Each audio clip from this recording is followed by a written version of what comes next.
Hi guys, welcome to my channel. My name is Mariah and today I'm going to do the Ttc Planning Tag. These are just a bunch of questions that pertain to the trying to conceive process and having a baby and all that.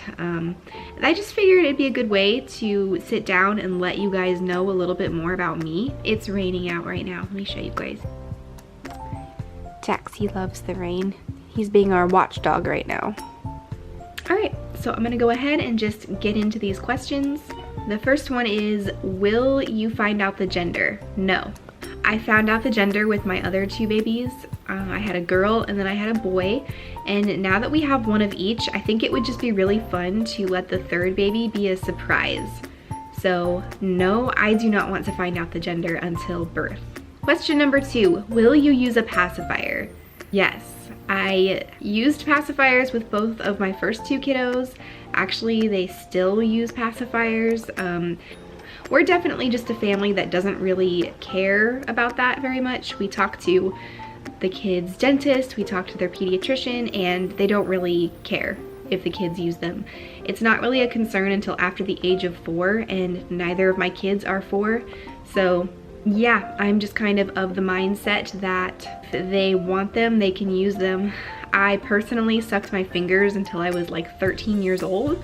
So I would prefer that my kids suck a pacifier than suck their fingers, because you can get rid of a pacifier at some point, but you can't get rid of fingers. So yeah, I'm totally fine with them using pacifiers. Question number 3, do you have any ideas for the nursery? So our 4th bedroom, which will be the nursery, is really, really small. So I'm just gonna have to get on Pinterest and look up really tiny nursery ideas because there's just not a lot of space in there.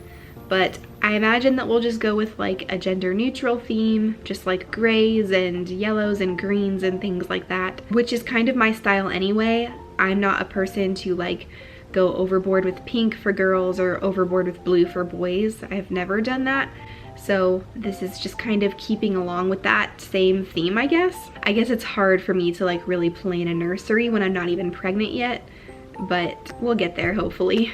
Question number 4, are you the first, middle, or last of your friends to try to conceive? Well, I mean, this isn't my first time having a baby or trying to get pregnant.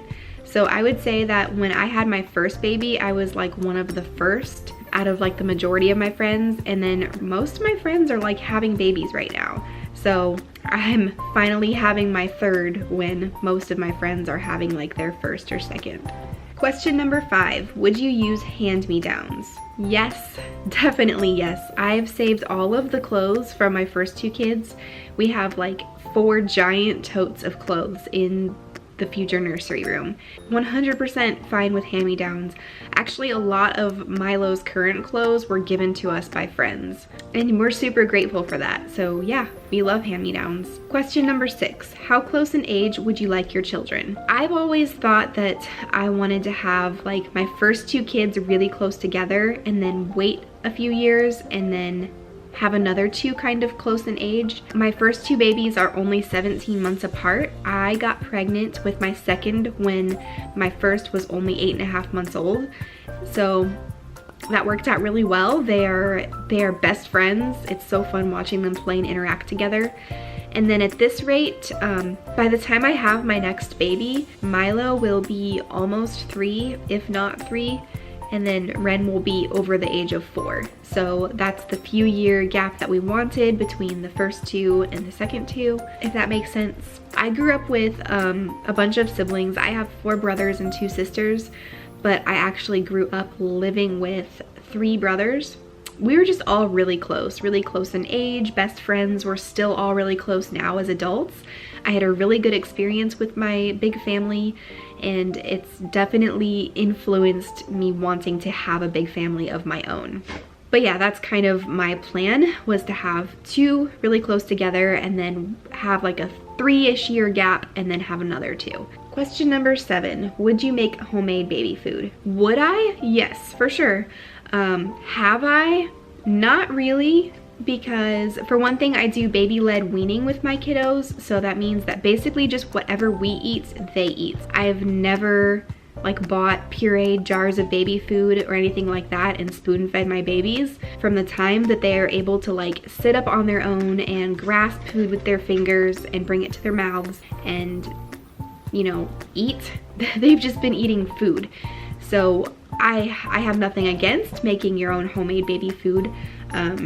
It's just not really something that I've needed to do because my kids just eat what we eat. Question number 8, would you co-sleep? Okay, yes, co-sleeping. I think it's important here to distinguish co-sleeping from bed sharing because there is a difference. Co-sleeping is when you share rooms with your baby.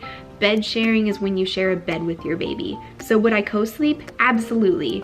I co-slept with both of my babies, with Ren until she was about 5 months old and with Milo until he was like a year old, I want to say, a little over a year old. Now the AAP recommendations are that you do co-sleep or room share for, I think is it the first year?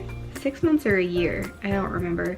But yes, we do. I breastfeed, so it's just a lot easier to have the baby in the same room as me rather than getting up and going all the way down the hall. But yes, I would definitely co-sleep. Question number 9, how often will you bathe your child? I mean, generally I just bathe them when they start to get nasty or smelly, or if they just want to take a bath. I don't like to bathe them too much because their skin can dry out really badly. My kids do tend to have really dry skin. So we typically don't do baths every night. We do a lot of like sponge baths where we'll just use like a washcloth and kind of just wipe down the dirty areas if we don't have a bath every night. So they're still getting cleansed probably every day, but a whole sit down like real bath probably just a few times a week. Question number 10.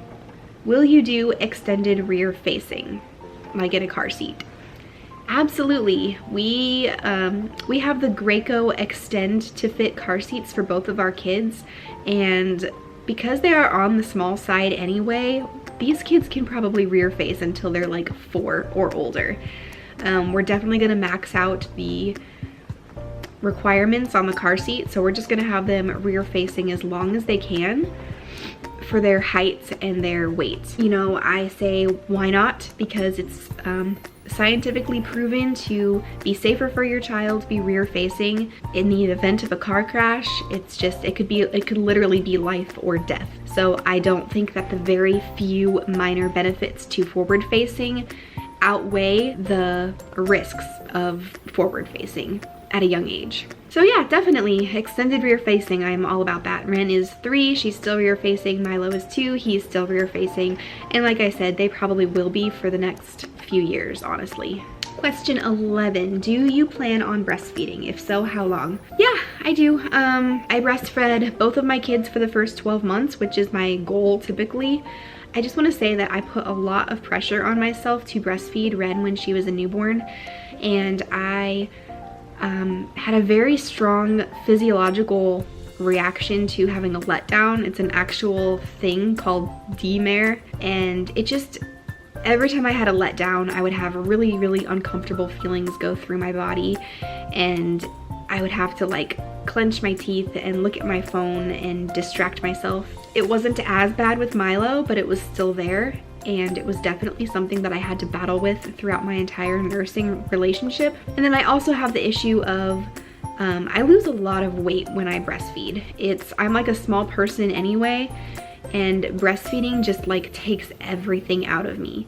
So I have a lot of challenges with breastfeeding. In general, the first year is my goal, but I'm more forgiving with myself now as a mother of 2 than I was as a mother of 1. To me, breastfeeding was like I had to do it or else I was a failure. Whereas now, if I had another baby, I would still want to do it, and I would still try to do it, and I would still try to reach for that 1-year mark. But if it ended up not happening at all, or if it didn't happen as long as I wanted to, I just wouldn't hold it over my head. I wouldn't be so hard on myself as I would 3 years ago. Question 12, when will you start solids? So I don't think that there's like a switch that flips from 5 to 6 months signaling that your baby is automatically magically ready for solids. I think it's more important to go off all of the signs of readiness. So like if your baby can sit unassisted, if your baby has lost the tongue thrust reflex, if your baby is working on that pincer grasp and they're able to like pick food up and bring it to their own mouths, if your baby has a strong interest in eating and clearly wants to eat and is able to feed themselves. When your baby meets all of those milestones, which generally happen in the 4 to 6 month range, 6 months being like the most common, then you're probably good to go. Of course, talk to your doctor, talk to your pediatrician, but both of my kids were right at about 6 months. Milo was closer to 6.5 months when they started eating solids. Milo wasn't quite as ready as Ren was.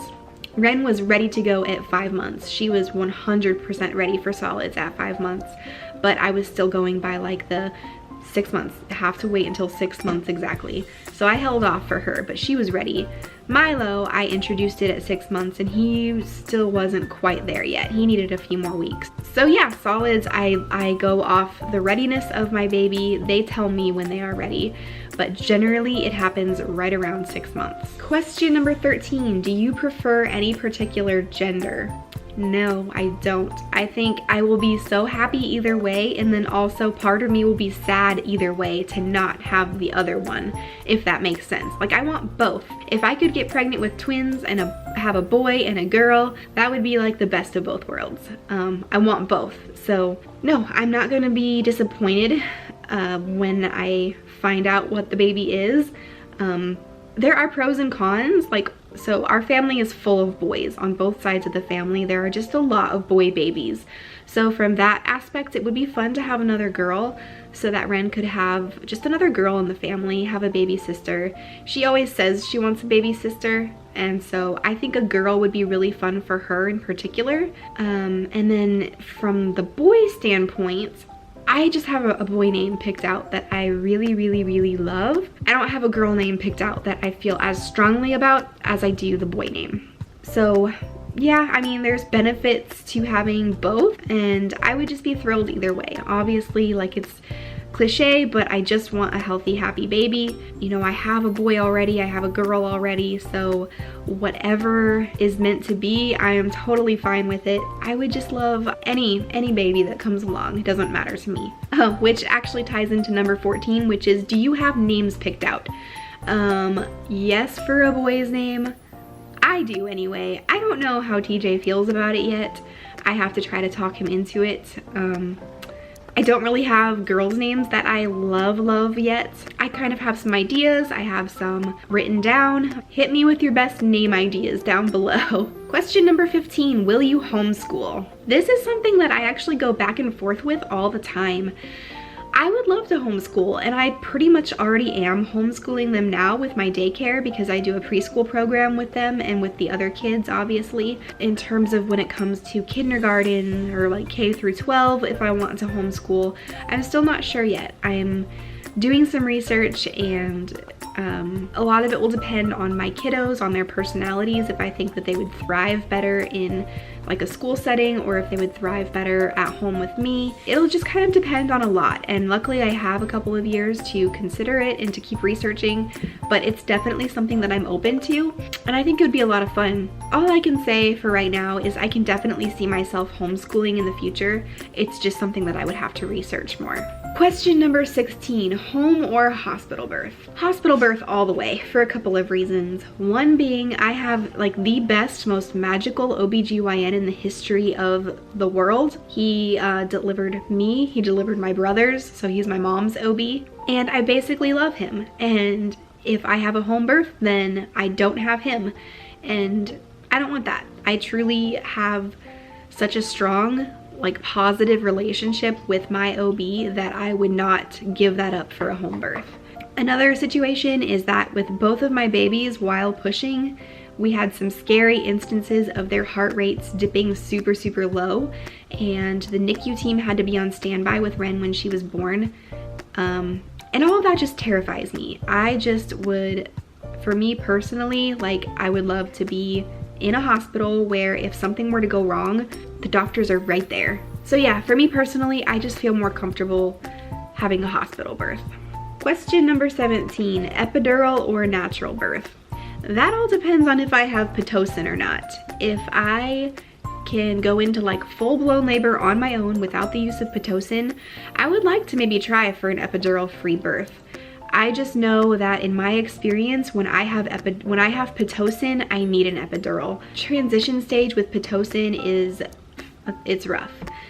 So yeah, if I can go into like full-blown labor on my own, no Pitocin, I would definitely like to see like if I could give birth without an epidural. Question number 18, would I drink while pregnant? I mean, obviously not like crazy amounts of alcohol, but I think, what do they say, like 1 glass of wine in your 3rd trimester or whatever is safe.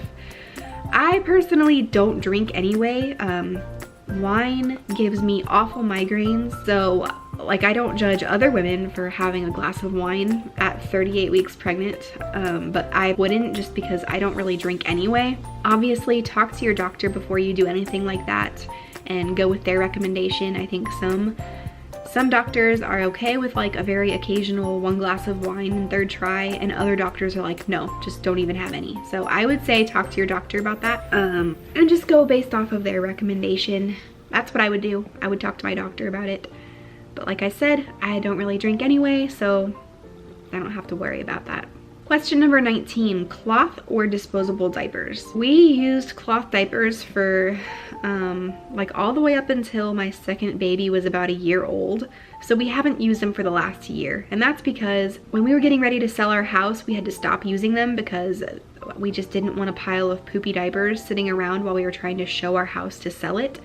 And then we moved into our new house and things were just chaotic for the longest time. So we never got back into the groove of using our cloth diapers.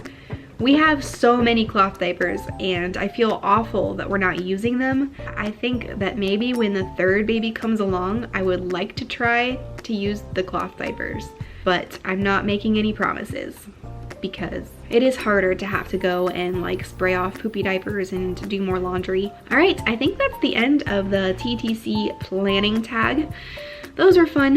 Hopefully that gives you a little bit more insight into me as a person and my philosophies with just, I don't know, planning for a baby. I don't know. We are currently on our 2nd cycle of trying to conceive right now.